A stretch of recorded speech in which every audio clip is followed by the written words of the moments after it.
Welcome to Small Town Legends, where we uncover strange mysteries from the forgotten corners of the world. Tonight, we take you to a timber town nestled in the heart of Washington State, a place where the sky itself became a source of fear and fascination. This is the story of the Oakville Blobs. It was the summer of 1994. Oakville, Washington, a quiet town with its long stretches of woods and farmlands where life moved as slow and steady as the trees growing on the hillsides.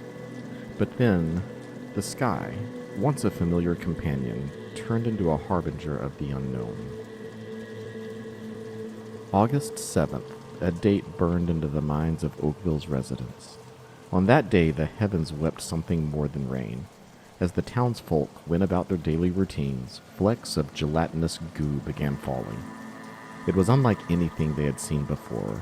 Clear, jelly-like blobs, no larger than a grain of rice, but so numerous that they covered the ground, roofs, and cars like a strange, shimmering dew. Among those witnessing this unnatural rainfall was Sonny Barclift, whose family farm became ground zero for this mystery. Her mother, Dottie Hearn, was the first to fall ill after coming into contact with the blobs. A sense of dread began to spread as more and more residents reported feeling unwell. What was this strange substance, and could it really be making people sick?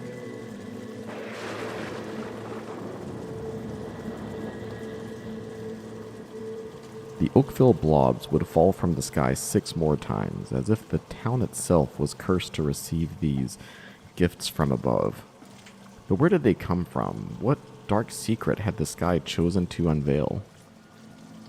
Some speculated that the blobs were biological waste dropped by passing airplanes, human waste no less. A chilling thought, but quickly dismissed by authorities. No, they said, this was no ordinary waste, for the blobs, when examined, contained white blood cells. Human, but missing something vital, the cell nucleus. Whatever it was, it had once been alive, but not in the way that we understand life, and so the mystery deepened further. In an odd twist, rumors surfaced, rumors that the blobs might not have fallen from the sky at all. Some claimed they had come from the sea. Imagine, jellyfish, pulverized by explosions from military testing, swept up into the sky only to rain down on Oakville. It seems unbelievable, yet military exercises were taking place off the coast of Washington at that time. What if the sky and sea had conspired together and this jelly-like substance was the result of some terrible aquatic massacre scattered on by the wind? But the jellyfish theory wouldn't hold. The Oakville Blobs were no simple marine life. No one could explain how this strange, lifeless goo could fall again and again. Perhaps it was something more sinister. As the weeks went on, people grew sicker. The elderly, like Dottie Hearn, were struck with dizziness and nausea. Animals died mysteriously. A kitten, young and full of life, succumbed to violent illness after coming in contact with the goo. Was the town under attack? Had they become unwilling participants in some gruesome biological experiment? Some believed so. Strange bacteria were discovered within the blobs, bacteria that reside in the digestive tracts of humans. Could it have been a secret biological weapon test? Was the government using Oakville as a playground for something darker? No one knew for sure. And when microbiologist Mike McDowell attempted to analyze the blobs, his samples vanished as if the mystery itself didn't want to be solved. Even now, decades later, the Oakville Blobs remain a mystery.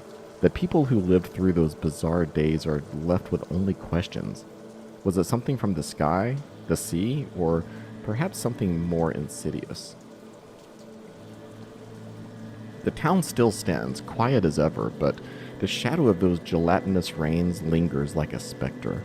A small town legend written not in ink, but in the strange goo that once fell from the sky.